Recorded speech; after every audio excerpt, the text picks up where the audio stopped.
Pacaran. Kata ini sudah tidak asing lagi di telinga kita. Kata yang sudah sangat familiar sekali. Kata ini seringkali dihubungkan dengan hubungan spesial antara lawan jenis yang tidak hanya mencakup orang-orang dewasa saja, tapi juga mencakup kalangan remaja, bahkan anak-anak. Jika kita melihat sejarahnya, pacaran ini muncul setelah Perang Dunia Pertama, tepatnya di barat sana, di mana mereka menggaung-gaungkannya lewat lagu-lagu dan drama-drama yang bergenre cinta. Jika kita melihat kata pacaran ini sendiri, itu berasal dari kata pacar yang bermakna henna. Henna ini dipakaikan ke perempuan yang sudah dipinang oleh seorang lelaki. Ini berasal dari budaya Melayu. Kata pacaran ini berasal dari budaya Melayu, di mana jika seorang lelaki tertarik kepada seorang perempuan, maka seorang lelaki tadi akan mengutus utusan ke pihak perempuan untuk melakukan balas-balas pantun. Jika pantun tersebut dibalas oleh pihak perempuan, tandanya itu pinangannya disetujui. Maka dipakaikanlah henna ini ke perempuan tadi, tanda dia sudah dipinang oleh lelaki tadi.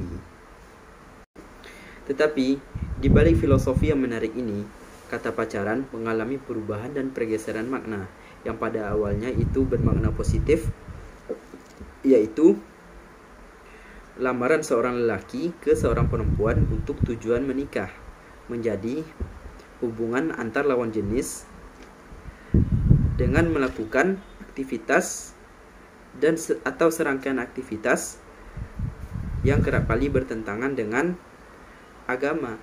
Contohnya berdua-duaan dengan lawan jenis yang bukan mahramnya. Dan hal ini dianggap biasa saja oleh kebanyakan orang-orang zaman sekarang. Bahkan orang-orang tua para remaja juga mendukung dan memotivasi anak-anak mereka untuk melakukan pacaran. Hal ini tidak luput dari pengaruh perkembangan teknologi, terutama teknologi informasi dan komunikasi. Contohnya, media-media massa itu menampilkan berbagai acara yang kebanyakannya mengandung cinta-cintaan. Media-media televisi, video-video di media sosial itu kebanyakan berisi tentang cinta-cintaan ini, dan inilah yang ditiru oleh generasi muda sekarang. Ketertarikan pada lawan jenis itu merupakan hal yang wajar dan hal yang normal. Itu merupakan fitrah yang diberikan oleh Allah Sang Pencipta kepada makhluknya. Tetapi yang menjadi permasalahannya di sini, bagaimana kita menyikapinya. Jika kita menyikapinya dengan pacaran tanpa ada hubungan pernikahan, itu jelas-jelas sudah dilarang oleh Allah Subhanahu wa taala. Sudah tegas perintah larangan oleh Allah Subhanahu wa taala di dalam Al-Qur'an.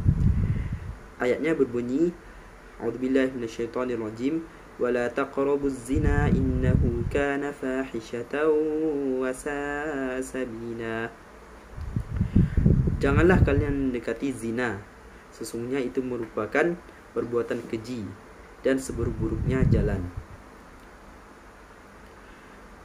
Dalam ayat ini, Allah Subhanahu wa taala melarang mendekati zina, mendekati loh, belum melakukannya. Dan pacaran termasuk hal yang mendekati zina. Kenapa? Karena salah satu yang dilakukan dalam pacaran yaitu berdua-duaan dengan lawan jenis. Dan ujung-ujungnya apa? Pasti mengarah ke sana. Dan Islam telah menutup pintu ini, pintu menuju zina. Maka janganlah kalian membukanya. Dan juga di hadis dikatakan, ala la yakhluwanna rajulun bimra'atin la tahillu lahu fa inna thalithahuma asyaitan illa ma'a mahramin, atau kama qala Nabi sallallahu alaihi wasallam. Ketahuilah, janganlah seorang lelaki berduaan dengan perempuan yang belum halal baginya kecuali bersama mahramnya. Sesungguhnya yang ketiga di antara mereka adalah asyaitan. Di hadis ini sudah jelas larangan tidak boleh berdua-duaan dengan yang bukan mahramnya tanpa ada hubungan status pernikahan. Karena sesungguhnya yang ketiganya adalah syaitan yang akan menggoda mereka dan menyerumuskan mereka untuk melakukan perbuatan yang lebih lagi, yaitu zina. Dan jika zina itu telah terjadi, maka kedua-dua pihak mengalami kerugian, terutama pihak perempuan. Sudah jelas, karena pihak perempuanlah yang akan hamil dan merasakan efeknya yang paling jelas. Oleh karena itu, wahai perempuan, stoplah pacaran. Jika ada laki-laki yang mendekati kalian tanpa ada niatan untuk menikah dalam waktu dekat, tolaklah. Itu bullshit semua. Dan juga untuk lelaki, tolonglah jika kalian belum mampu untuk menghidupi anak orang, belum mampu untuk menikah, tolong fokus saja sama karir kalian terlebih dahulu. Fokus saja sama pendidikan kalian. Lalu muncul pertanyaan dari orang-orang, ya, perasaan ini, luapan perasaan ini tidak bisa ditahankan. Saya tidak bisa menahan perasaan ini lebih lama lagi, gitu katanya. Untuk menjawab pertanyaan ini, untuk menjawab pernyataan ini, sudah jelas dalam Islam, di hadis dikatakan, man istata'al ba'ah falyatazawwaj fa innahu aghaddu lil basari wa ahsanu lil farji wa man lam yastati' fa alayhi bis sawmi fa innahu lahu wija'un, atau kama qala Nabi sallallahu alaihi wasallam. Barang siapa yang sudah sanggup untuk menikah, maka menikahlah. Maka sesungguhnya itu menundukkan pandangan dan menjaga kehormatan faraj. Dan barang siapa yang belum mampu untuk menikah, maka berpuasalah. Sesungguhnya itu puasa itu adalah pengebiri. Di dalam hadis ini sudah jelas, kalau sudah mampu maka menikahlah, jika belum mampu maka berpuasalah. Sesungguhnya berpuasa itu menundukkan syahwat, memotong syahwat. Di dalam hadis ini sudah jelas dikatakan, jika belum mampu untuk menikah maka berpuasalah. Karena berpuasa itu melemahkan syahwat, menghilangkan syahwat terhadap hal-hal yang begituan. Dan juga selain berpuasa, kita bisa mengalihkan rasa tadi dengan melakukan berbagai aktivitas yang positif, seperti melakukan hobi-hobi kita, atau menghadiri kajian-kajian.